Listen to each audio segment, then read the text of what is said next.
কয় রাকাত? এটাই সুন্নত, মনে রাখবেন সুন্নতে মুতাওয়ারিসা।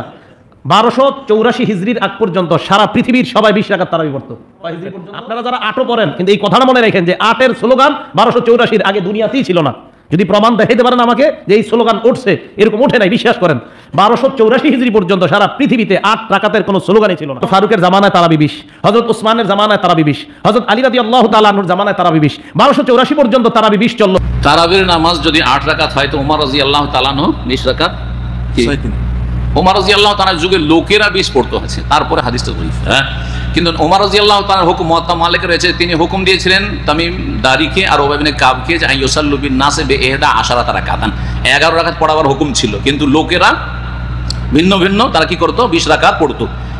ওমর রাদিয়াল্লাহু তাআলা 20 পড়িয়েছেন, এটি একেবারে সহি শুদ্ধ না, মিথ্যা কথা, ভুল কথা, জাল কথা। এটি হাদিস সহি নয় যে ওমর রাদিয়াল্লাহু তাআলার সুন্নাত হচ্ছে 20 রাকাত পড়া, এটা ভুল তথ্য। সহি হাদিস দেখতে হয়, মুয়াত্তা মালিক হাদিসের কিতাব আছে, হাদিসের কিতাব খুলে দেখবেন যে তার হুকুম ছিল 11 পড়ো, কারণ ওইটি হচ্ছে নবী সাল্লাল্লাহু আলাইহি ওয়াসাল্লামের সুন্নাহ, মা কানা ইয়াজিদু ফি রমাদান ওয়ালা ফি গায়রি আলা 11 রাকাত।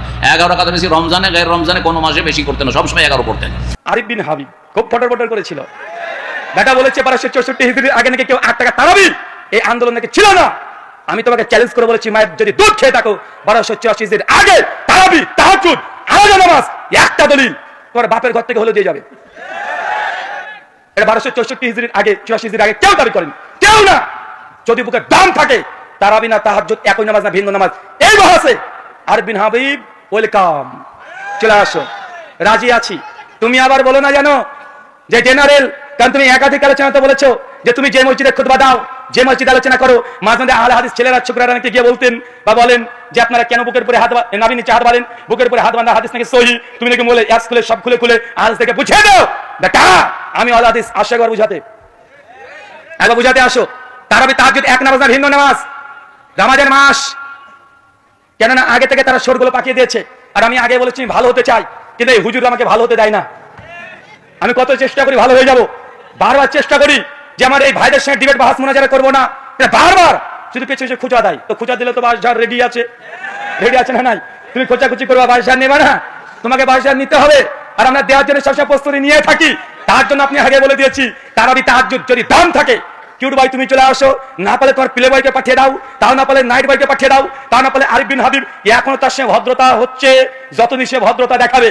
তারপরে আরো যদি না হয়, তোমাদের কি যেন নাম, আর একটা কি নাম যেটা, ও বাচ্চা ছেলে রফিকিকে তো 2017 সালে মালিকলা মসজিদে সাইজ করে ছেড়ে দিয়েছি, বেচারা তারপর থেকে আর কথা বলে না।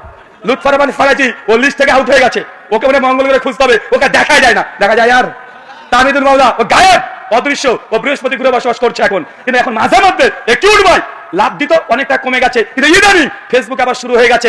বড় শয়তানগুলোকে বেঁধে দেয় রামাজান আসে, ছোট শয়তান ওরা কিন্তু খুঁচাখুচি করবে, কোথায় কি করে না। তাই আগে থেকে জানিয়ে দিলাম, पेटी का कुर्सी, कुर्सी का पेटी बांध लीजिए, रमजान आ रहा है, मौसम बिगड़ने वाला है। आगे থেকে রেডি হন, সময় দিয়ে দিলাম, 10 দিন সুযোগ পাবা।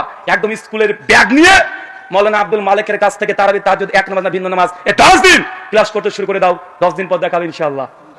ক্লাস করো, একদম শিশু বাচ্চা ছেলে মতো পড়তে চলে যাও 10 দিন। আমি 10 দিন পড়তে পারবো না, 10 দিন আমি আছি, এখানে প্রোগ্রাম আছে, তুমি পড়তে যাও, পড়াশোনা করে আসবে, ভালো করে পড়াশোনা করে আসবে, একদম ভালোভাবে পড়াশোনা করে এসে আহলে হাদিসের জেনারেল শিক্ষিত একজন ছাত্রের কাছে এসে দলিল দিও, তোমার দলিলকে কিভাবে বুঝিয়ে দিতে হয় আমরা ঠিক বুঝাতে পারবো। আল্লাহ সুবহানাহু ওয়া তাআলা আমাদের বোঝার তৌফিক দেন, আমিন। ভাবেন না যে অহংকার বা গৌরব করলাম, কারণ আমি চাই আমাদের আলেম ওলামা শেখ মাশায়েখ এদের কাছ থেকে আমরা কি শিখি।